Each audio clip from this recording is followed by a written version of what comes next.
Para realizar el análisis sísmico de cualquier edificación, es importante que primero puedas representar las demandas sísmicas de alguna manera. Debido a ello, es que las normas de análisis y diseño sismo resistente definen ciertos coeficientes o parámetros sísmicos que van a ser los encargados de representar los efectos de los sismos en la estructura. La norma E030, que es la norma que regula el diseño sismo resistente en el Perú, define 5 parámetros importantes que debemos tomar en cuenta al momento de realizar un análisis sísmico. El primer parámetro es el factor de zona, que está representado por el coeficiente Z, seguido del factor de suelo representado por el coeficiente S.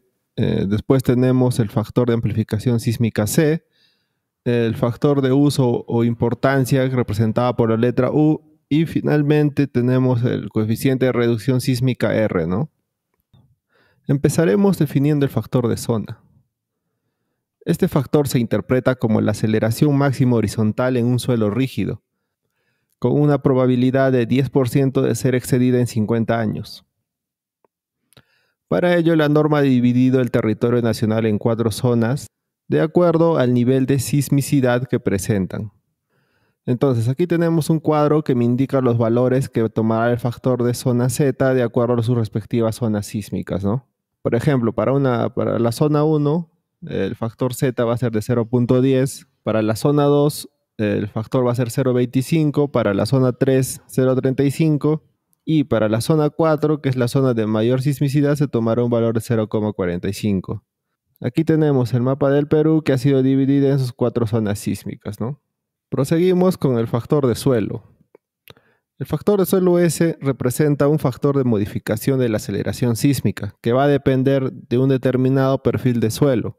La norma nos presenta 5 tipos de perfiles de suelo representativos. Así tenemos el perfil de suelo S0, que representa la roca dura, S1, que es un suelo tipo roca o suelos muy rígidos, el S2, que es un suelo intermedio, el S3, que es un suelo blando, y un perfil de suelo S4, que en realidad va a representar una condición excepcional del estrato de suelo, y la cual requiere un análisis más detallado. El tipo de suelo característico del lugar del proyecto será determinado por un estudio geotécnico realizado por un profesional calificado. Ahora bien, una vez que tenemos decidido ya el tipo de perfil de suelo que presenta nuestro proyecto, para determinar el valor del factor S del suelo, la norma proporciona un cuadro de doble entrada, donde nos indica los valores que va a tomar este factor S en función al tipo de perfil de suelo y a la zona sísmica en la que se encuentre. Adicionalmente, también nos define ciertos valores de periodos TP y TL, que vendrían a ser el periodo donde termina la plataforma y el punto donde empieza la zona de periodos largos en el espectro de respuesta, respectivamente.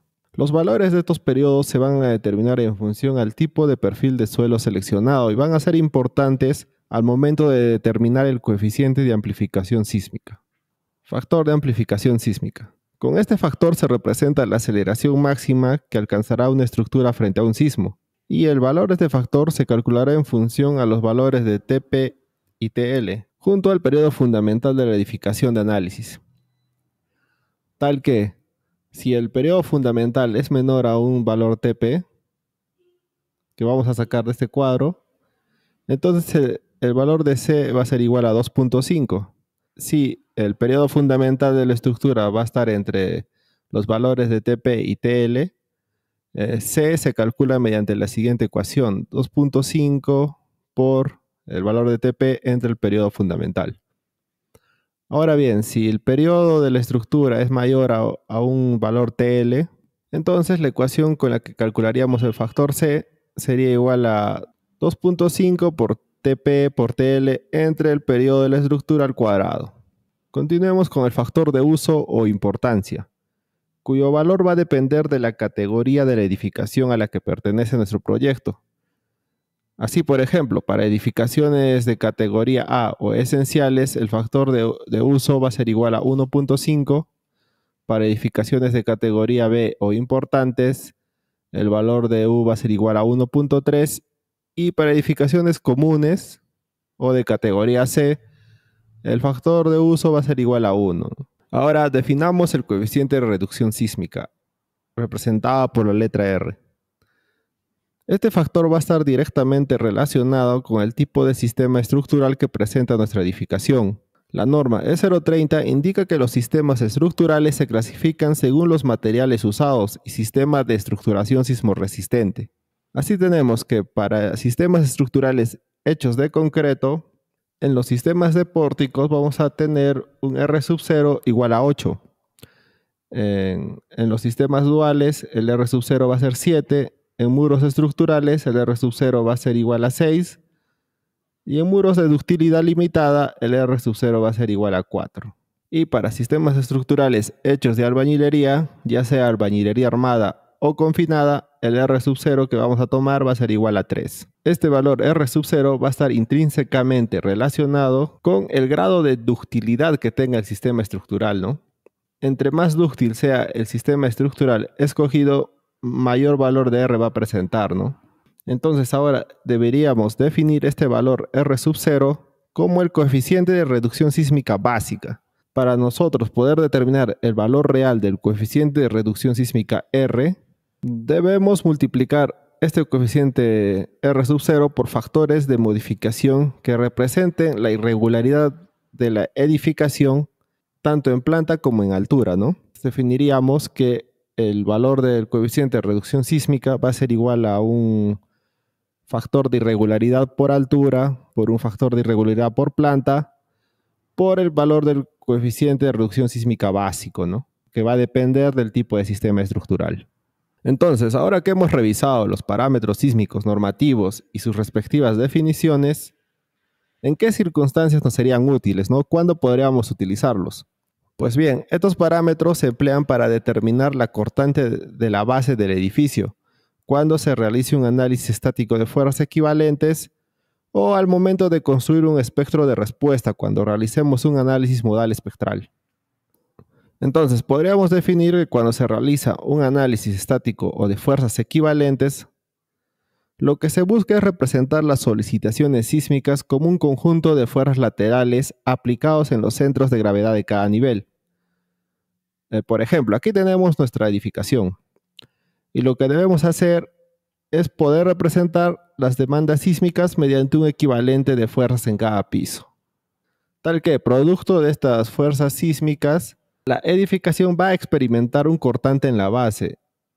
Y este cortante en la base lo podemos definir mediante la siguiente ecuación, ¿no?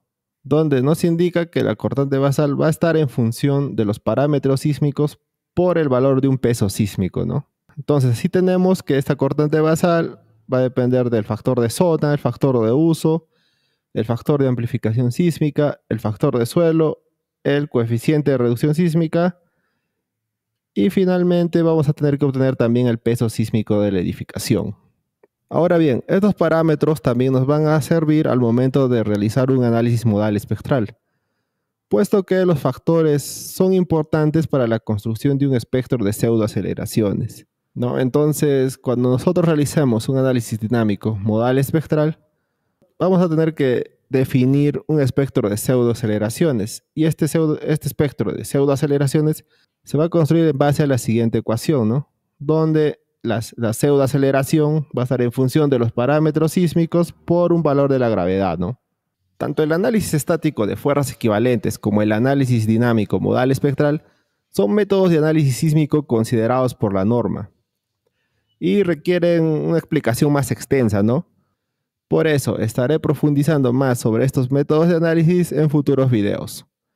Y esto sería todo por el momento. Si el contenido les ha sido de utilidad, pueden suscribirse al canal y déjenme en los comentarios qué otros temas quisieran que desarrolle en futuros videos. Sin más que agregar, me despido, que tengan un buen día y hasta luego.